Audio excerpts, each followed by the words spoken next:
retrouve. On est ici, on va dire chez toi, chez 3AS. Toi, on m'en a un petit peu parlé, tu as participé au Touquet, tu étais un pilote sable, tu as fait des bons résultats. Allez, on va parler d'abord de 3AS, comment c'est venu, et ensuite on parlera un petit peu du Touquet et des résultats que tu as fait et comment tu as fait pour les obtenir. Alors moi je suis originaire du nord de la France, de Dunkerque en fait, et j'ai commencé le motocross assez jeune, et naturellement dans le nord en hiver on allait rouler dans le sable parce que malheureusement il y a assez peu de pistes qui sont disponibles. Pour parler de 3S, j'avais précédemment une entreprise dans le domaine du vitrage. J'avais une centaine de salariés que j'ai cédé dans le nord et je voulais vivre dans le sud-ouest avec mon épouse.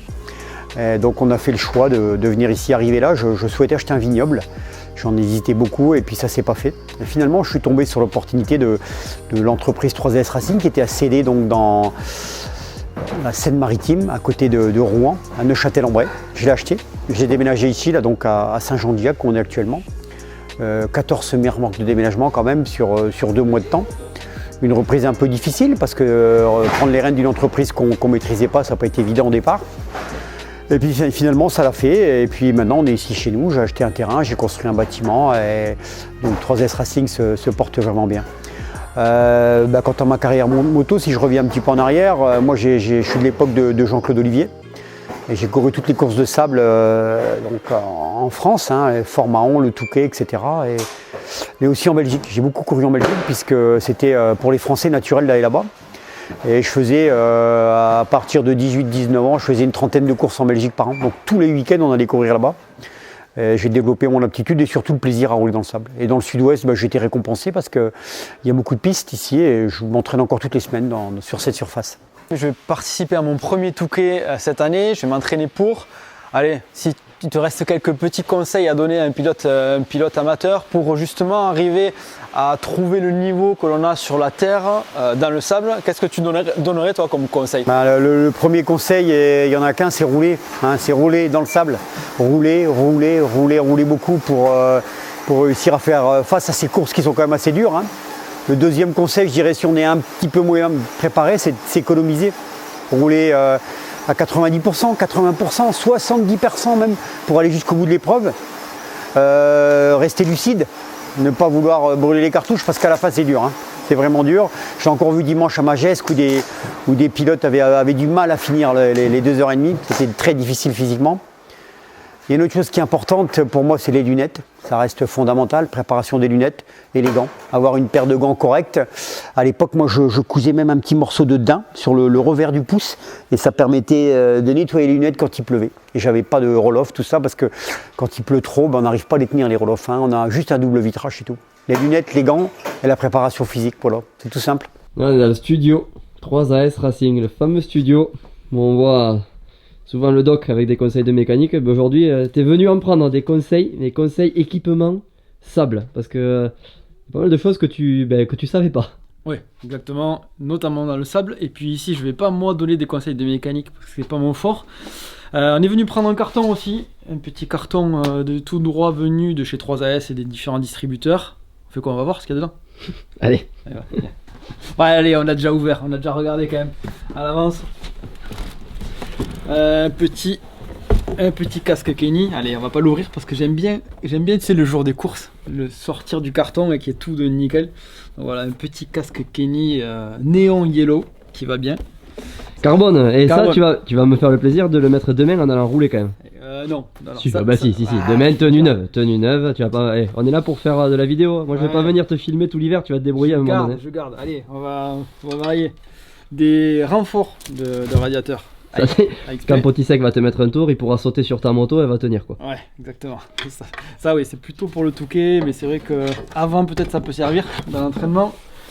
Allez, on va passer sur du sportswear. On est sur du... Ça, tu sais, quand j'aurai froid là, tu sais, cet hiver, du côté de Magescq et qu'il pleut, qu'il y aura un peu de pluie et tout ça. En fait, toi tu vas avoir froid. Moi je vais venir pour te filmer au Touquet. Je suis en train de... Ouais. Ah, j'espère bien. Ça c'est... Il y en a une pour moi. Et voilà, ça c'est bon. Donc quand tu vas venir te cailler sur le côté, allez, je vais faire vite parce qu'on a beaucoup de pièces là. L'indispensable pour laver la moto, l'indispensable pour être accordé à la déco. Donc, cette déco, on va la partager dans la story d'ailleurs. Cette nouvelle déco, cette nouvelle maquette de chez Hot Rider. On est sur la partie pignon, ici du grip que je mets pas, ça en général je le mets pas trop. Le mec a pas d'ampoule quoi. Non, j'ai pas d'ampoule. Ouais. On verra demain. Demain, je pense que tu risques de te familiariser avec les donuts pour la première fois de ta vie. Alors là, justement, on est sur tu vois, du pur style. On va remplacer la housse de sel rouge par de la noire, qui sera tout à fait adaptée à la déco. Je reste sur le pignon. Pignon, on va démultiplication 15-47 pour ceux qui ont de la 2,5 Fantic ou de la 2,5 de temps YZ. Voilà, on est sur du 15-47. Des leviers pour qu'un petit sec va te sauter dessus. Exactement, du levier de rechange, de la chaîne à joint torique, logiquement, parce que c'est du sable. Encore des donuts que d'habitude je mets pas sur la terre, donc là à tester. Et un test, on va tester justement les bottes Kenny. Kenny Track, donc ça on va tester demain. Et moi je suis très pénible avec les bottes, je suis très difficile. Donc voilà, peu importe le type de bottes, je roulais jusqu'à maintenant avec des Alpine Star, je mets un week-end à me faire les bottes. Donc là voilà, on va tester ces nouveautés de chez Kenny. Mais bon, un petit carton bien rempli pour rouler dans le sable.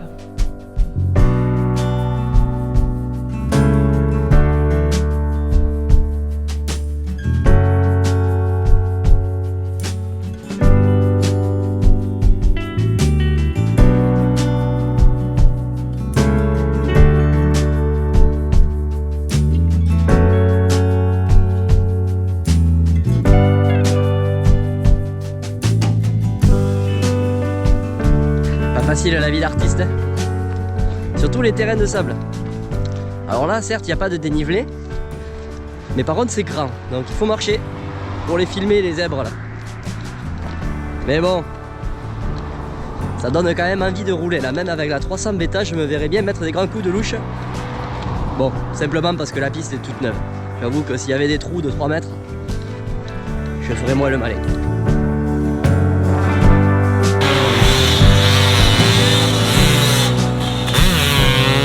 J'avais une question pour toi parce qu'on voit beaucoup de logos 3AS, de casquettes 3AS, de blousons 3AS sur les circuits. On sent qu'il y a une communauté qui est fédérée autour de cette marque. Tu es un peu l'investigateur de cette, on va dire de cette communauté. Comment tu as fait? Comment on a fait? Alors on a décidé de prendre des partenariats avec des événements grand public, comme la Rookies Cup, comme le CFS. J'emmène les salariés sur place. Nous, on décide quand on est partenaire d'un événement, si on gère notre PLV de A à Z. Donc on nous voit beaucoup aussi parce qu'on choisit les endroits où on veut se positionner. J'ai une équipe de passionnés avec Guillaume, avec Sébastien, avec Tom, avec Fred qui décident d'aller sur chaque événement. On n'a pas besoin de pousser les gens. Autre chose, on en parlait tout à l'heure, mais on les défraie aussi pour aller sur ces événements-là. On les pousse à se déplacer, à rencontrer nos clients sur chaque type d'événement. On voit que vous êtes investi dans le sable, avec les petits, avec la Rookies Cup, avec les vintage. Et justement, je discutais avec quelqu'un qui restaure une vintage et qui m'a dit je prends mes pièces chez 3AS. C'est un choix tactique ou ça s'est fait petit à petit, ça au fur et à mesure des rencontres? Comment tu le vois toi? Il y a deux choses. Quand on a repris la boîte, quand Fred a repris la boîte et qu'on a pris la direction, il y avait déjà une implication dans le vintage. Il y a toujours eu un lien assez fort entre 3AS Racing et le team R2R. On a récupéré, nous, cette entité-là, on l'a poussée, on les a impliqués. Il y a plein de choses qui sont possibles dans le vintage. Il y a plein de pièces. Alors, c'est des clients qui sont hyper pointilleux sur ce qu'ils veulent sur les pièces. Ça, c'est pour la partie vintage. Sur la partie sable, la première chose, c'est qu'on est un peu passionné par ça. Je suis originaire de 15 km du Touquet.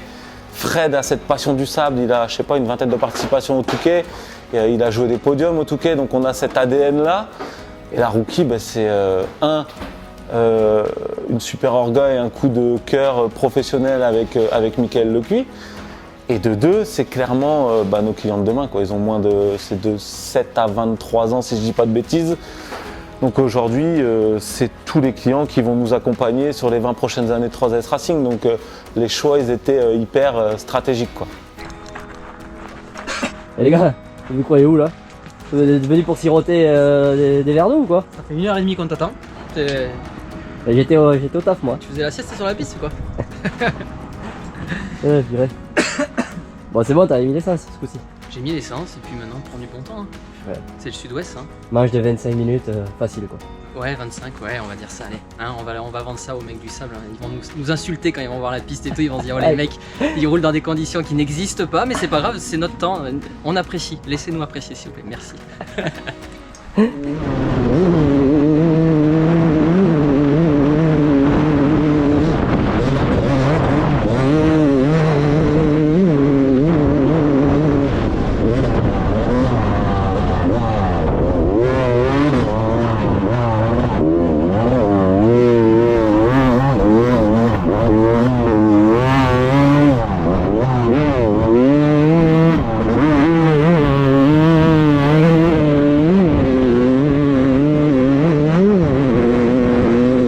Allez Guillaume, on arrive au terme d'une bonne journée, on va dire, même 2 bonnes journées qu'on a passées ensemble. Aujourd'hui, séance roulage, c'était top, ça a commencé un petit peu à se défoncer à la fin. Je sais que toi, tu as fait 5 touquets, il y a 5 touquets à ton actif. Allez, raconte-nous un petit peu différences, similitudes par rapport à la journée qu'on a eue aujourd'hui. En fait, là, c'était une journée assez exceptionnelle parce que le motoclub nous a accueillis. Je ne savais pas qu'ils allaient nous refaire le terrain bijou. En fait, et là on s'est régalé, donc on a pu prendre de la vitesse, tu as pu découvrir le sable, les contraintes du sable, mais réellement le jour du Touquet, la piste qu'on a eue, c'est la piste qu'auront les 85 et aussi les espoirs, hein. Mais nous on n'aura pas du tout ce genre de piste, donc prépare-toi à voir cette piste-là, ce sera simplement la rue, hein. Avant c'était la rue Saint-Jean, donc c'est vraiment plat, et après dès que tu attaques le sable, c'est pas la même histoire, mais c'est bien d'avoir vu au moins cette journée-là au motoclub, c'est sûr. Tu nous as raconté pas mal d'anecdotes. Allez, pour terminer cette vidéo, j'aimerais une petite anecdote qui t'est arrivée à toi personnellement. Est-ce que tu en as une qui te vient en tête là? Ouais, je vais vous raconter la plus marrante parce que sur les 5 touquets, il m'est arrivé toujours les pires anecdotes. Donc à chaque fois, j'ai réussi à les supprimer. Mais le dernier touquet, j'avais fait la préparation idéale. Tout était parfait. La veille, tout était parfait. Et le matin, j'ai réussi à manger parfaitement à 9 h du matin. Je suis arrivé aux grilles et il y a un compétiteur qui m'a dit t'as oublié ton dossard, mec. Et là, tu as oublié ton dossard, sauf que ta maison, elle est à 10 minutes des grilles. Les grilles, elles s'ouvrent. Le problème, c'est que quand elles vont s'ouvrir, les grilles, Blaise, je te conseille de courir vite à ta moto, de vite récupérer ta moto. Moi, j'avais pas mon dossard, sauf que sans dossard, tu peux pas rentrer. Donc, j'ai essayé de me cacher, j'ai réussi à aller sur ma moto. Et le peu de pilotes qui me connaissaient disaient hey, t'es où, t'as pas ton dossard et tout. Je dis calmez-vous. Et heureusement, j'ai mon collègue de travail, Corentin, que vous avez vu dans le stock, qui a couru à la maison, qui m'a récupéré mon dossard, mais genre 5 minutes avant le départ. Mais voilà, c'est pour dire qu'en fait, tout le monde avait leur dossard sauf moi, alors que j'avais fait une préparation top, tu vois. Donc ça veut dire que voilà, tout peut arriver au Touquet, vraiment. Et quand tu vois le drapeau à damier, au-delà de la performance, on va dire, c'est vraiment l'expérience de la ville, de la préparation et d'un résultat. Et j'espère vraiment que tu iras au bout pour vivre ça, réellement. Bon, j'ai vraiment attendu le dernier moment pour te poser cette question. C'est si tu charges ta moto, j'attendais de voir si tu te mettais une cabane pour voir si le budget allait pas exploser. Mais dans cette série de vidéos, on va parler un peu d'argent pour ce projet Touquet.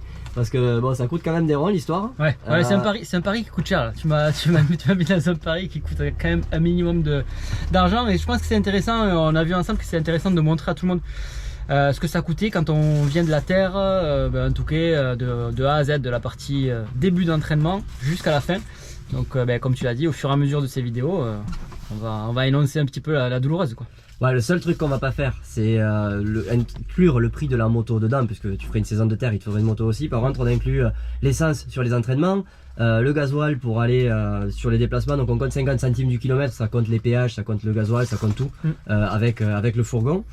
Les pièces aussi, ouais. On compte. Et les hôtels, voilà, tous les déplacements, tout ce qui rentre en compte jusqu'au projet Touquet. Donc aujourd'hui, tu as fait un entraînement à Magesque, un entraînement à Graillan que tu viens de terminer. On a acheté pas mal de pièces par contre pour la saison. Oui, on a pris des pièces utiles, donc des pneus sable et quelques petites pièces qui seraient moins utiles pour quelqu'un qui veut juste finir le Touquet. Une culasse VHM, un dôme de culasse décomprimé pour la moto. Bon, on va dire qu'il y a une petite partie, 10-15% allez, à la fin ça fera 5% du budget qui peut être effacé, mais pas plus quoi. Ouais. Ça c'est assez représentatif pour un gars du sud-ouest qui habite pas à côté du sable, qui habite à 1h30 du premier terrain de sable. Ouais, c'est ça. Donc voilà, aujourd'hui on est à 1 800 €. Ouais, ok. Bon, mais on a 1800 € au jour 2. Bon, mais après, c'est à prendre avec des pincettes parce que c'est normal, on investit au début dans toutes les pièces qu'il va falloir. Et après, ça sera de l'entretien. L'entretien, pour l'instant, bon, je le connais peu, mais ça sera bon, la transmission, des plaquettes, etc. Donc voilà, pour l'instant, 1800 €. C'est pas... On n'a pas... T'as pris en compte le logement et tout, non? Ah oui, j'ai pris l'hôtel en compte. Par contre, il n'y a pas le logement du Touquet encore, puisque ça sera à la fin. Ça fera partie des petites surprises de la fin. Mais on a, t'as fait déjà 1000 km, mine de rien, pour aller t'entraîner. Ouais, et il n'y a pas eu encore les engagements. Touquet, Graillon, il y a de quoi. Il y a de quoi. Allez, bon courage à l'entreprise Amix Réflexion qui risque de pas se relever de ce pari. Exactement. D'ailleurs, si tu connais 2-3 partenaires qui sont pas en concurrence avec les partenaires qu'on a déjà, bon, on prend.